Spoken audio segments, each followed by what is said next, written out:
I flipped the motor over to the other side. You can see that I put a drain pan underneath because I don't want all the residual oil on my floor. This is the last part that we can do in the engine stand. What we're going to do now is we're going to take off all the bolts that hold the cases together. We're going to pull the drain plug out just to save ourselves some work later. And we're going to pop off this bearing support cover for the counterbalancer. We're going to start with the balancer support bearing cover. These 3 bolts are pretty long. They go all the way through the case.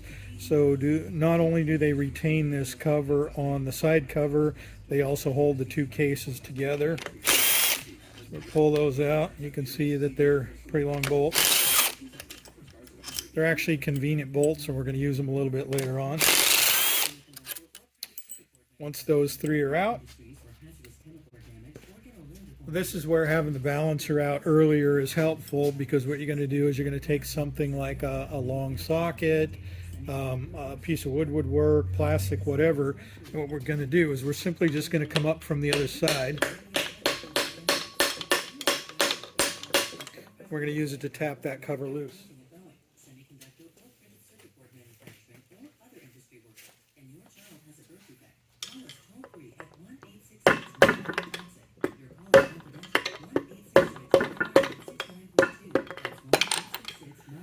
And be careful with that. That cover is very hard to find a replacement for. Well, quite often when I see them, I find an ear broken off. That's usually from being put together wrong. They're a little aggressive when you assemble them, but you'll see there's the bearing. There's an O-ring on the outside, and that cover is now off, and you can see right on through the case.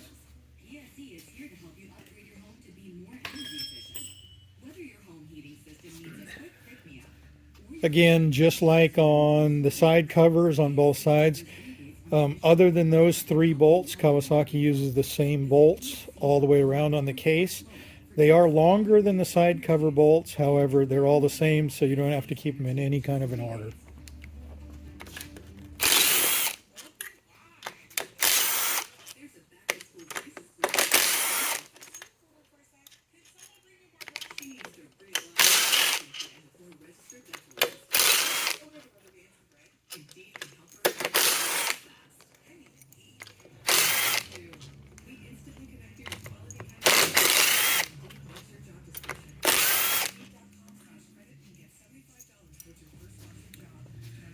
When you think you have all the bolts out of the case, go over the case and look for it again. You'll notice that there's one down here. There's another one down here. And if the cases are all dirty or it's been repainted while it was all put together or something like that, you'll still have bolts in there.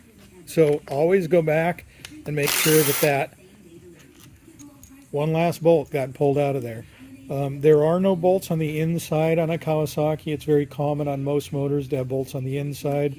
However, Kawasaki just uses the 3 long ones here, these 2 clamp there, and everything else is on the outside. So now you're ready to split the cases.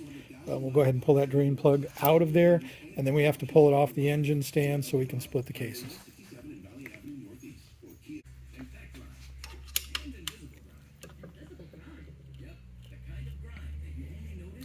Look at that, a Kawasaki drain plug that's not stripped out. Pretty amazing, don't see that very often.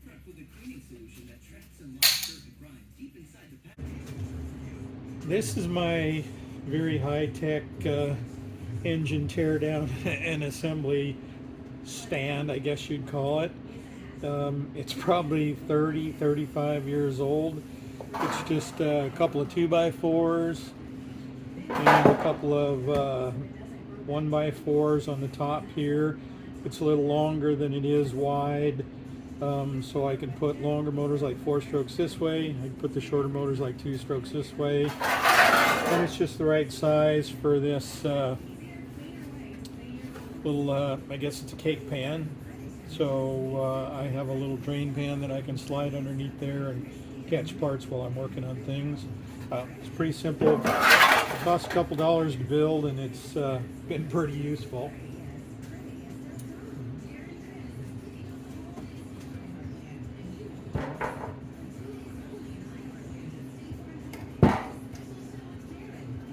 And there we are. The motor's just sitting in there, like I say, in case anything falls off or any oil drains out. I'm good to go there. Wood's soft, it's not going to damage the cases. We're going to go ahead and pull this cover off. We'll leave the transmission and the crank in the bottom half. We'll go ahead and pull the crank out. We'll disassemble the transmission, and then everything is going to go into the solvent tank to be cleaned. We're going to use the same harmonic balancer puller that I use to pull the flywheel off with. We're going to pull it from here and here because what we're trying to do is pull the pressed on bearing off the shaft. Either the bearing will come off of the crankshaft and stay in the case, or the bearing will stay on the crankshaft and push out of the case. Doesn't really matter which, but both of them are a press fit, so we got to pull it out. I have a couple little short studs, 6mm studs that I use for this. If you don't have any studs, but you have a puller, the 3 long bolts that came out of here are ideal for here. They can be used to go ahead and pull these because they're the right size to thread into the case. But like I say, I have these already set up to do this, and we'll go ahead and pull that.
When you get the cases about 3/4 of an inch apart, the front bearing will let go, and the rear shaft is still in the bearing.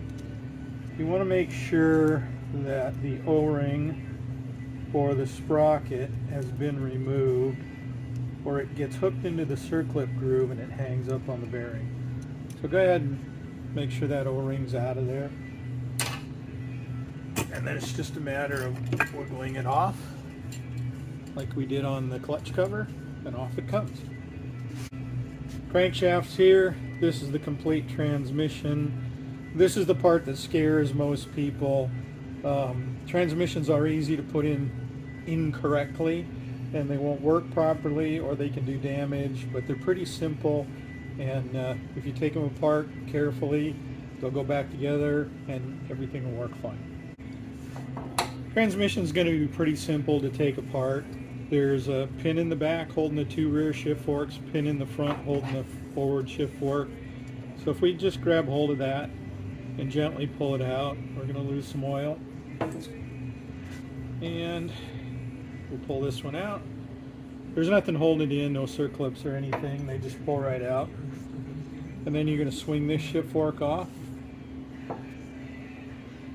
You're going to swing this shift fork back, and it's also going to come out of there. It takes a little wiggling.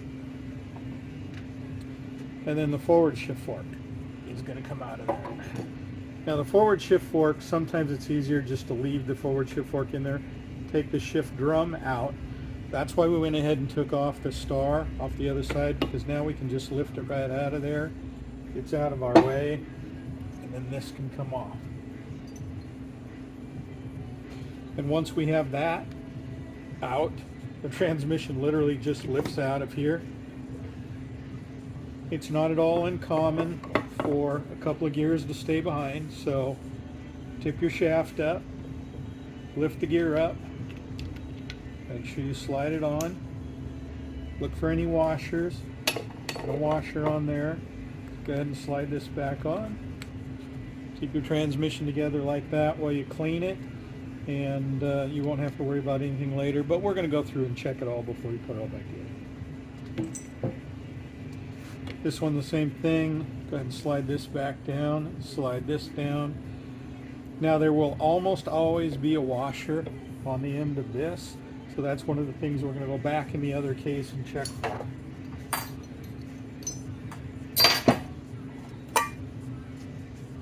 So here's the side case we just pulled off. Remember what I was saying? There's the washer. You got to make sure you get that washer out, clean it, put it back on where it belongs. I almost never get a motor back in that's been rebuilt by someone else that has that washer in it. Everybody leaves the washer out. Now we have the transmission out. The bearings are pressed into the case, pressed onto the crank. Same thing on the back side. They're going to be pressed into the case and pressed into the crank. So for us, since we have a hydraulic press, I'm just going to take this over into the press, support the end, and go ahead and push the crank out of there, and I'll bring it back after I get it all apart.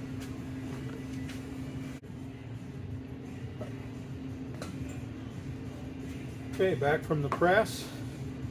Here's our two cases. Everything's out of them. Here's our crankshaft, two main bearings, crank, flywheels, rod. Again, this is a untouched, never been molested engine. It's going to be a nice core.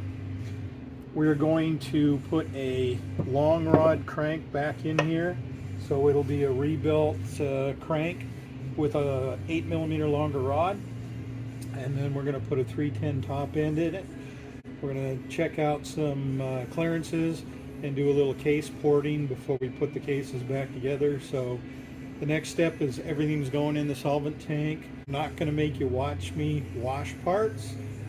Next time you see this motor, it'll be laid out on this bench and all the parts will be clean, and we'll start doing some checks and get ready to reassemble. Okay, what you can see here on the bench now is basically everything that goes into a Tecate motor, with the exception of the clutch cover case and the left-hand center case. Those are drying in the paint booth right now. They've all been stripped and repainted. The right-hand side cover is all ready to go. So the next step is to start fitting the long rod crankshaft into the case and doing the transmission assembly, and then we'll go grab that left-hand center case and put the center cases together.